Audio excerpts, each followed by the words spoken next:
Good morning Year 5, your Fluency for today is from Purple Mash, so as ever you are welcome to go into that now or at the end. First things first, I'm going to go through Friday's challenge.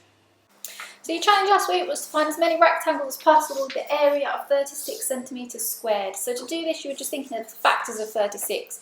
So you could have had a rectangle 1 centimetre by 36 centimetres, 2 by 18 centimetres, 3 centimetres by 12 centimetres, 4 by 9.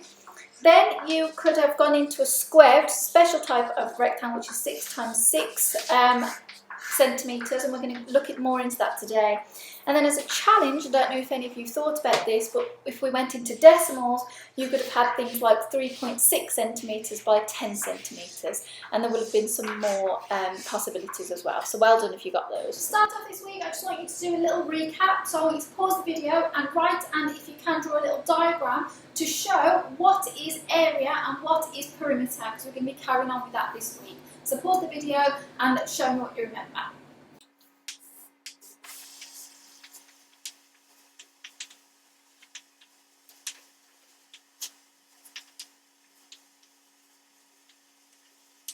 Okay, hopefully we've remembered then that the perimeter of a shape is the distance around the outside of a shape, okay? This can be any shape.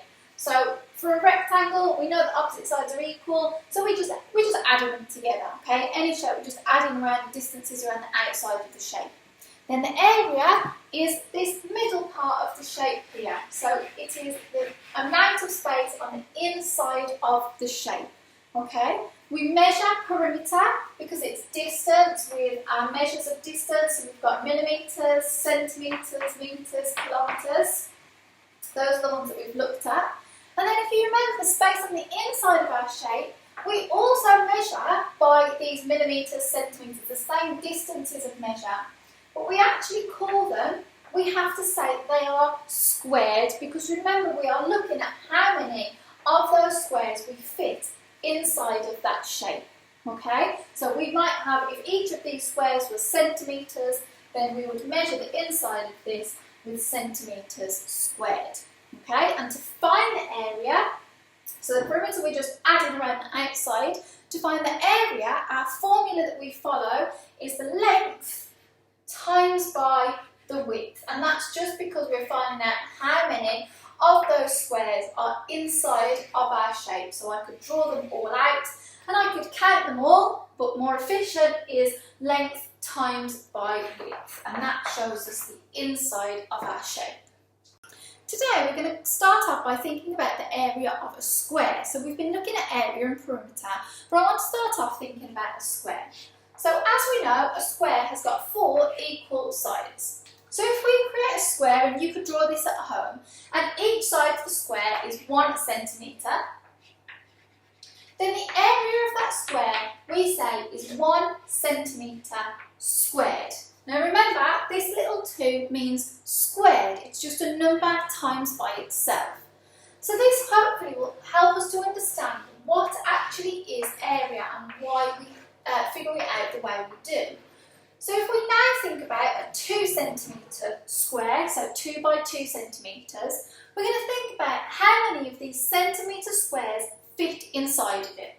So there are 2 centimetre squares that go that way, because it's 2 centimetres, 1 centimetre each, and 2 centimetre squares that go that way. So now we can have a look, and inside of my square, there are 4 centimetre squares. So the area of this square is 4 centimetres squared. Now, we've talked about square numbers before at school, and remember, this little 2 here means squared. It doesn't mean 2 lots of 4, sorry. It means that we've done 2 times by 2, and we've got 4, okay? So we would say 2 squared is 4, but it's slightly different when we're thinking about area, because the 2 sides of my square are the same. So when we're thinking about the area of a square, my answer will be a squared number, because we're timesing the same number by itself. Okay, so thinking about that, I want you to have a go at these 2 questions. So I've got a square here, one side is 3 centimetres, so figure out the area of that square. And then this one, I've got a square and the area is 120 121 centimetres squared, and I want you to figure out the side at one side, okay? So they're both squares, they're not accurate, but you could draw them out yourselves and figure out the answers. So for the first square, as we know, each side of the square is equal, so if that's 3 centimetres and this is 3 centimetres, if it helps you, you could draw out, so that means there's 3 centimetres squared that way and 3 centimetres squared that way, okay? So we want to know the total area. So to do that, we need to do 3 times by 3. We're doing 3 lots of 3, and to help you visualise that, I'll draw them out. So 3 lots of 3, either way you look at it. So the area of this square is 9 centimetres squared. And as we know, 9 is a squared number. 3 times by 3. 3 squared is 9. Okay?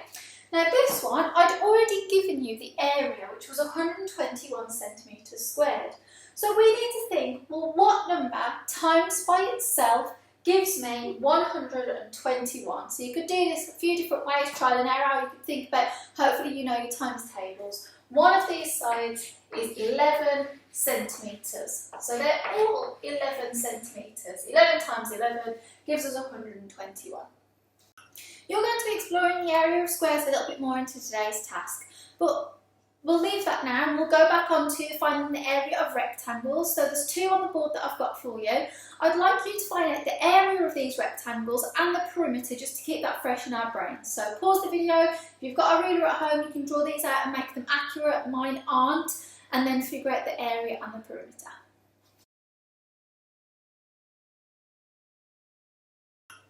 Let's start off with this one. So we've got, let's do the perimeter first. So we know it's a rectangle, so we'll label all of our other sides to help us. So if this side's 4 metres, this is 4 metres, and if this is 7, then this is 7.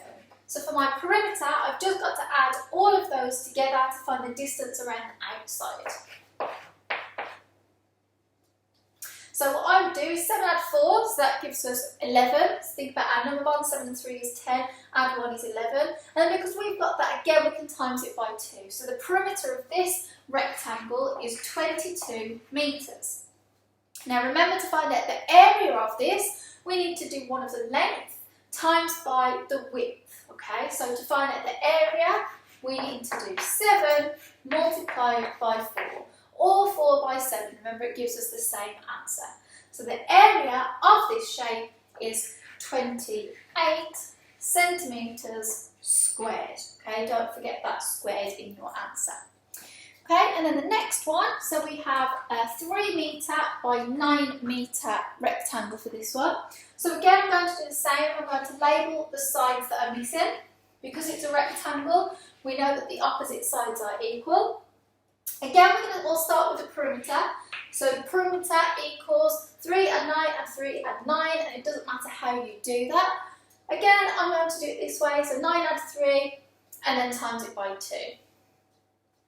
So that gives us 24 metres. Now for our area. So again, we're going to do the length times by the width, or the width times by the length, it doesn't matter. We could imagine that across here we've got 3 centimetre or metre squares actually, and then down here we'd have 9.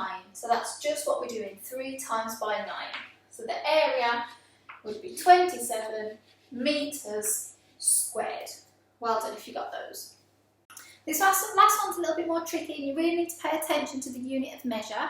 I'd like you to find the area and the perimeter of this rectangle. So for one side it's 12 metres and the other is 350 centimetres. So think about what you need to do with those before you start your calculations. Let's start off with the perimeter. So remember, the perimeter is the outside of our shape. Now, I mentioned that you needed to pay close attention to the unit of measure. One side is in metres and one is centimetres. So the first thing that I hope that you did is make them into the same unit of measure. Now, we've been going over this. Now, I think it's going to be easiest to turn this into metres, but if you turn this into centimetres, then that's absolutely fine.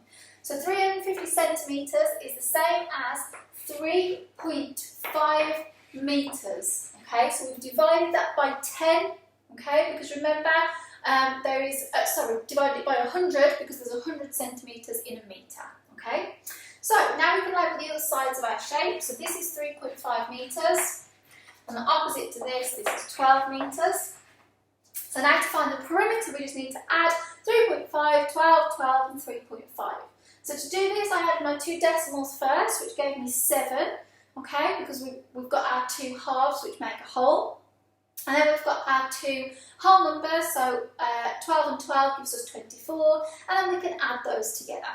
So the perimeter of this shape is 31 metres, sorry. Okay, and if you've got that in centimetres, then that's fine, it'd be 3,100 centimetres. Now for the area of this shape, it's a little bit more difficult because we've got a decimal and a whole number. So to find this out, our calculation would be 12 multiplied by 3.5. Now when I did this, I made it a little bit easier for myself. I did 12 times by 3, which is 36. And then, rather than doing, so let's write that out, 12 times by 3 gives us 36. Then I did 12 times by 5. So rather than doing the decimal, I made it 10 times bigger. So 12 times by 5 gave me 60. Because I've times it by 10, I now need to adjust and divide it by 10. And that gives me 6. So then I did 36 plus the 6, and that gives us 42. So the area of this shape is 42 metres squared. So that was quite tricky, there's a lot of processes there. Well done if you got that right. That concludes today's video. Your task today is over on Purple Mash. It's a quiz and you're exploring different areas of squares, rectangles, solving some problems and thinking about that unit of measure. You'll also be recapping the idea of perimeter as well. So good luck with that. Let me know how you get on. If there's any questions or you're struggling or any answers to today's challenge, then please remember to email them to us because I love to see them. So good luck and I shall see you tomorrow.